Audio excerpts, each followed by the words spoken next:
Hola, mi nombre es Jaciel Sánchez Sánchez y estoy estudiando en el CECITE Plantel 10 de Santa María, Zacatepec. Y me tocó exponer un tema que lleva por nombre los argumentos y falacias. Argumentos.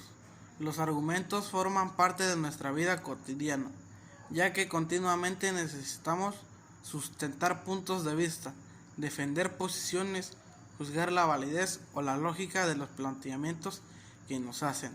Un argumento es un conjunto de dos o más proposiciones relacionadas unas con las otras, de tal manera que las proposiciones llamadas premisas se supone que dan soporte a la proposición denominada conclusión. Es un enunciado formado por un conjunto de ideas que sustentan un punto de vista o una posición ante un hecho o situación. Se utiliza para convencer a otros, es decir, para tratar de que acepten un punto de vista o posición. Por lo tanto, la argumentación consiste en definir una idea mediante razones que demuestran su certeza. Al argumentar, pretendemos que el otro cambie de opinión, se convenza, se ponga al lado del punto de vista que defendemos. Validez. La validez es una propiedad que tienen los argumentos cuando las premisas implican la conclusión. Si la conclusión es una consecuencia lógica de las premisas, se dice que el argumento es deductivamente válido. Algunos consideran estas dos nociones idénticas y usan ambos términos indistintamente. Otros, sin embargo, consideran que pueden haber argumentos que no sean deductivamente válidos, como las inducciones. En cualquier caso de las inducciones, a veces se dice que son buenas o malas, en vez de válidas o inválidas. Tipos de argumentos. En nuestra vida diaria utilizamos diversos tipos de argumentos, quizás sin saberlo. ¿Qué tipos de argumentos hay? ¿Cuál es la estructura de un argumento? ¿Qué tan fuertes o débiles pueden ser las conclusiones? Existen diversos tipos de argumentos, entre los cuales podemos destacar los siguientes: deductivo, inductivo, analógico, deductivo y estadístico. Argumento deductivo. Un argumento deductivo es aquel cuya conclusión deriva de manera necesaria de sus premisas. A esta propiedad exclusiva de este tipo de argumento se le denomina validez. Más adelante veremos este último concepto. En un argumento deductivo, la inferencia es más fuerte que en los argumentos inductivos. Esto se debe a que el contenido informativo de la conclusión está ya en las premisas, es decir, en la conclusión no se obtiene nueva. La conclusión solo hace explícito algo que ya se dice en las premisas, aunque de una manera implícita. Ejemplo: las plantas necesitan agua para vivir. Las rosas son plantas. Las rosas necesitan agua para vivir. Argumento inductivo. El argumento inductivo es aquel en el que, a partir de la observación de un cierto número de casos particulares en un número suficiente de individuos de una clase determinada, se generaliza en la conclusión las propiedades que se predican en las premisas con respecto a los objetivos observados en una clase dada a todos los miembros de la misma. Tal generalización vale no únicamente para los casos que hemos observado, sino para todos los de su especie. El supermercado de mi barrio tiene precios muy altos. La farmacia de mi barrio tiene precios muy altos. Los comercios de mi barrio son muy caros. Argumento de analogía. El argumento analógico consiste en observar ciertas características semejantes entre dos o más objetos para después inferir sobre esa base una propiedad que desconocemos en uno de ellas. Los argumentos analógicos no pueden clasificarse como válidos o inválidos, como los deductivos. Lo que se pretende con ellos es una conclusión que tenga una cierta probabilidad. En esto se parece a los argumentos inductivos. Ejemplo: si Juan, que no sabe nada de música, se volvió un cantante exitoso, yo, que sí sé de música también, puedo ser un cantante exitoso. Argumento de autoridad. Un argumento de autoridad es una forma de falacia. Consiste en defender algo como verdadero porque quien es citado en el argumento tiene autoridad en la materia. Ejemplo: las entradas para el mundial se venderán sin problema, informó el presidente de la FIFA. Argumento abdeductivo. El argumento abdeductivo se puede definir como una forma de razonamiento que busca obtener conclusiones sencillas a través de una serie de premisas.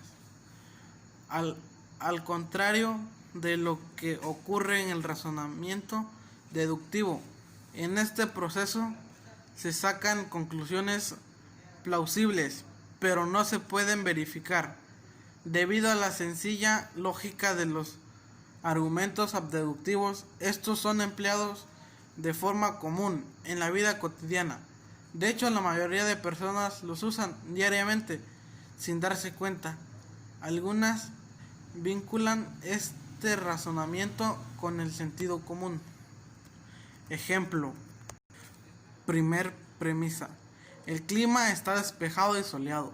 Segunda premisa: cuando el cielo está despejado, mi esposa y yo vamos de paseo. Conclusión: hoy mi esposa y yo iremos de paseo. Argumenta causa-efecto. Este argumento debe ser investigado a fondo y tener varios ejemplos que convenzan a los compañeros. Ejemplos que estén comprobados científicamente. Si un argumento raro o poco conocido, es posible que lo crean. Por eso debe tener ideas claras, que el efecto tenga una capacidad del 100%, como lo establece causa y efecto. Ejemplo: la lluvia tiene como efecto que la tierra se moje. El fuego tiene como efecto que la madera se transforme en basura. El sol tiene como efecto la fotosíntesis en las plantas. El sol tiene como efecto que la piel humana cambie de color. Vamos con las falacias. En lógica, una falacia es un argumento que parece válido, pero no lo es.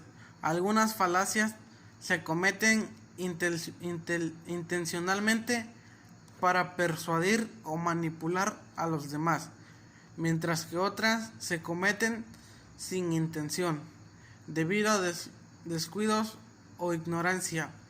En ocasiones las falacias pueden ser muy sutiles y persuasivas, por lo que se debe poner mucha atención para detectarlas. El estudio de las falacias se remonta por lo menos hasta Aristóteles, quien en su refutación sofística identificó y clasificó 13 clases de falacias. Desde entonces se han agregado a la lista cientos de falacias. Falacia ad hominem. Los ataques personales son contrarios a los argumentos racionales.